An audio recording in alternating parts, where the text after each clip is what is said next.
আসসালামু আলাইকুম গাইস। তো কেমন আছেন সবাই? আশা করি সবাই ভালো আছেন। আমার নাম শাহিদ। তো বন্ধু, আজ আপনাদেরকে একটা সত্য ঘটনা বলবো। তো গতকাল আমার কাছে আমার একটা বন্ধু আছে, মেয়ে বন্ধু। তো তার বাড়ি হলো বাংলাদেশ আর আমার বাড়ি হলো ইন্ডিয়া, আসামে। তো গতকাল আমরা কয়দিন ধরে খুবই ভালো চলতেছি, মেসেজ দিতেছি, কথাবার্তা বলতেছি, গেমও খেলতেছি। কিন্তু গতকাল আমার সাথে একটা ঘটনা ঘটে গেছে।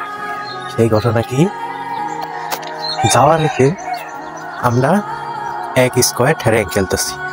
তো র্যাঙ্কের টাইমে একটা আপু ছিল আর একটা ভাইয়া ছিল, আর আমার ওই বাংলাদেশ মেয়েটা ছিল, মানে আমার ফ্রেন্ড। সে বলতেছে যে তার নাকি ডো বান্না লাগবে। তো আমি মেসেজে লিখলাম আই, আমি বললাম যে আমি হব। তো সে আমাকে এমন একটা কথা বললো, যে কথা বলার আগে যদি আমাকে জুতাতে পিঠাইতো তা আমারও তারই খারাপ লাগতো। সে আমারে বলে, আরে তোমাদের বাড়ি তো ইন্ডিয়ার সাথে আমি ডো পার্টনার কেমন করে করব? এই কথাটা শুনে ভাই আমার যে এত পরিমাণের খারাপ লাগছে, আমি আসলে আপনাদেরকে বুঝাইতেও বললে দিন যায় রাত হবে, রাত হয়ে দিন হবে, কিন্তু আপনারা হয়তো বুঝতে পারবেন। এক ছেলে মানুষের মনটাই বুঝতে পারবে।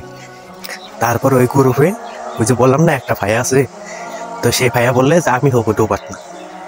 তো ওই মেয়েটা বললো, আমার মেয়ে বন্ধুটা বললো যে ঠিক আছে, তুমি যদি হবে আমার ডো পার্টনার তাহলে ঠিক আছে, তুমি আবার কখন অনলাইন আসবে? তারপরে সে মেয়েটা বললো, তারপরে সেই ছেলেটা বললো যে আমি আরো 1 ঘন্টা পরে অনলাইন আসবো। তারপরে আমার ওই মেয়ে বান্ধবীটা বললো ঠিক আছে, আমিও 1 ঘন্টা পরে অনলাইন আসবো। এই বলার পর তারপরে আমি বললাম যে কেন, আজকে আমি ইন্ডিয়াতে থাকি বলে তুমি আমার সাথে ডো পার্টনার হবে না? আমি কি মানুষ না?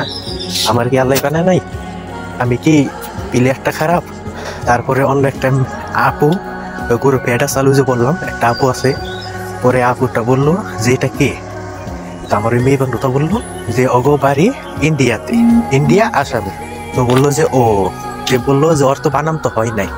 পরে আমার ওই মেয়ে বান্ধবীটা বললো যে ও একটু এমনই, ও অত পিওরলি বাংলা জানে না।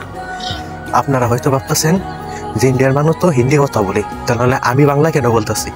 আরে ভাই, আমাদের আসামে অনেকগুলো মানুষ আছে যারা পিওর বাঙালি, এমনকি বাংলা কথা বলতে পারে। তারপরে কি, ওই মেয়ে বান্ধবীটাও অফলাইন গেল, ওই আপুটা অফলাইন গেল, আর ওই ভাইয়াটা অফলাইন গেল। তারপরে আমি আমার ওই মেয়ে বন্ধুরে SMS দিয়ে বললাম যে আমি ডো পার্টনার হতে চাইছি, আমাকে ডো পার্টনার বানাও। তারপরে সে আমাকে বলে কি, আমি তো ওর তো কথা দিয়ে দিছি যে ওর সাথে আমি ডো পার্টনার হবো। তারপরে বললাম আমি কি প্লেয়ারটা খারাপ? তারপরে হে আমাকে বলে যে তুমি এগুলো কি বলতেছো, আমি ওকে বলছি তো যে আমি ওর সাথে ডো হবো। তারপরে কিছুতেই মানতেছে না, আমি টিম্পির দেয়, আমার তো অবস্থা পুরোপুরি খারাপ। তারপরে 1 ঘন্টা পরে দেখি ওতে অনলাইন আসছে। তো ওকে আমি বললাম যে ডো পার্টনার হয়েছো? তারপরে সে আমাকে বলে যে না, আমি ডো পার্টনার হই নাই, আমি কারোর সাথে ডো পার্টনার হবো না। তারপরে এই বলে আর কোনো SMS নাই। তো আমার কাহিনী এখানে শেষ।